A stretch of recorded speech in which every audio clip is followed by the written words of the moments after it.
yau manja duk sun shigo. Na'am? A bari in karɓi wannan. Ina wannan kayan da aka bamu? Na kayan a dauko shi mana. Na tukunyan nan. Ka ta mu yaro na mu. Isma. Dauko kayan nan. Kayan tukunyan nan. Kawo shi.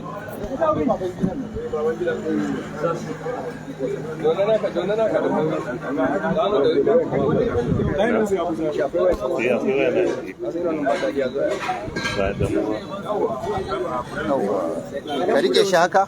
Zan da karba ɗaya bayan ɗaya. A bari dai.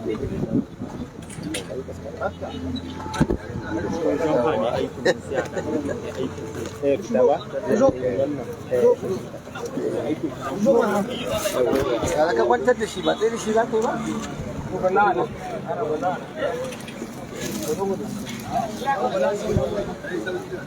Kula da wannan wayo.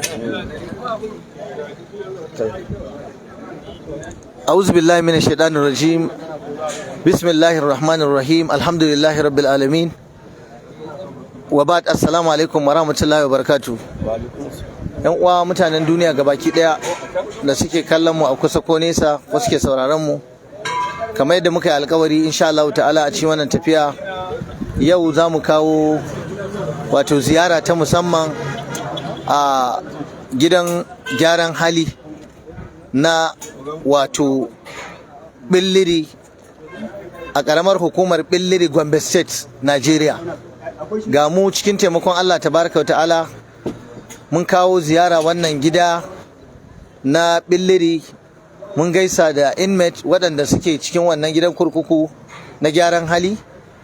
Alhamdulillahi sun ji daɗi kuma mun ji daɗi, kuma ga mu ga oga kwata-kwata mai gidan gaba ɗaya, ga riga na a hannunsa, alama ce ta wani abu wadda zan yi bayani, wadda wannan bawan Allah shugaban wannan gida na Billiri muna masa addu'a Allah saka masa da alkhairi, Allah madaukin sarki ya bashi lada, Allah ubangiji ya ƙara masa girma.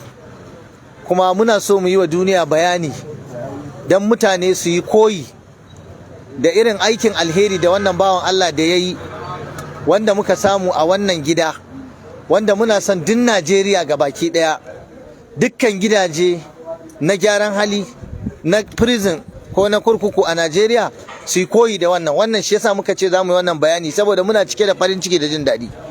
Da muka zo mun kawo musu gudunmowa da muka saba muna kawa. Na farko dai mai musu nasiha, mai musu wa'azi, mu faɗakar da su gyara halinsu, kuma mu ce su yi haƙuri da rayuwa. Wanda yake Najeriya ko yake wata ƙasa a irin halin da ake ciki yanzu dole sai ya haƙuri. Wataƙila ma wanda yake gidan kaso ko gidan gyaran halin ya fi ma wanda yake na waje samun kwanciyar hankali, baya jin tsoron za a harbe shi, baya jin tsoron za a sace shi, baya jin tsoron watakila abincin da zai ci, baya jin tsoron kaza, baya jin tsoron kaza. Kaga Allah yakan iya canja mutum mummunan abu yana gani mummuna ne da masa mai kyau. So mun zo alhamdulillah mun ba da iya gudunmawar da zamu iya bayarwa.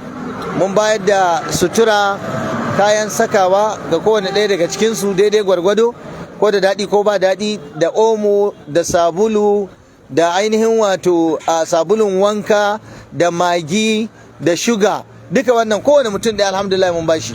Sai abin mamaki mu kuma da zamu fita sai mu ma aka bamu kuma, wanda mu ne muke kawo wato, amma yau gashi a gidan kurkukun an wayi gari mu ma an nuna mana wani abin alheri. A wannan mai gida Allah saka masa alkhairi a bangaren sa, a karkashin shugabancinsa da jagorancinsa. Na same shi a wannan gida sama da shekara 4 yana koya wa yaransa 'yan gidan kurkukun nan sana'o'i daban-daban.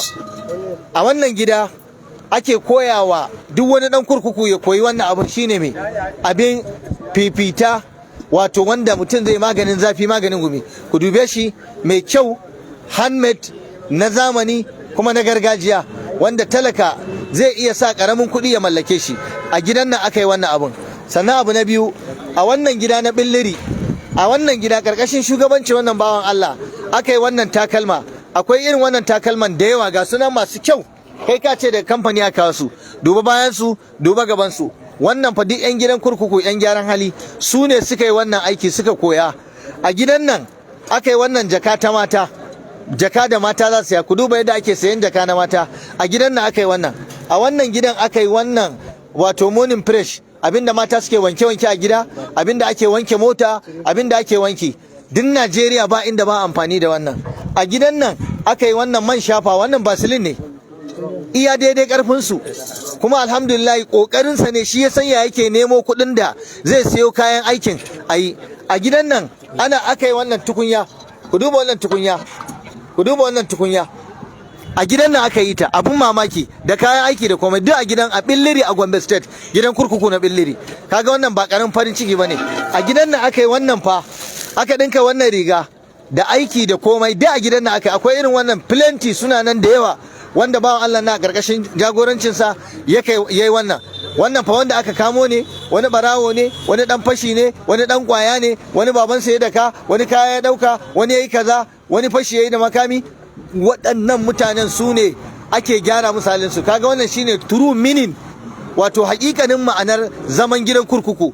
In dai haka gidan kurkuku, zaman gidan kurkuku yake, to wallahi wasu da yawa wanda suke waje za su yi burin ma su shigo kurkuku su yi shekara ɗaya don su koyi waɗannan sana'o'i. Abun mamaki, bayan an gama nuna mana wannan, kawai kuma sai aka ɗauko aka ce wai an ba Dr. Abdallah wannan rigar gata, shi ma ya je ya sa don ya tuna da ɗan kurkuku.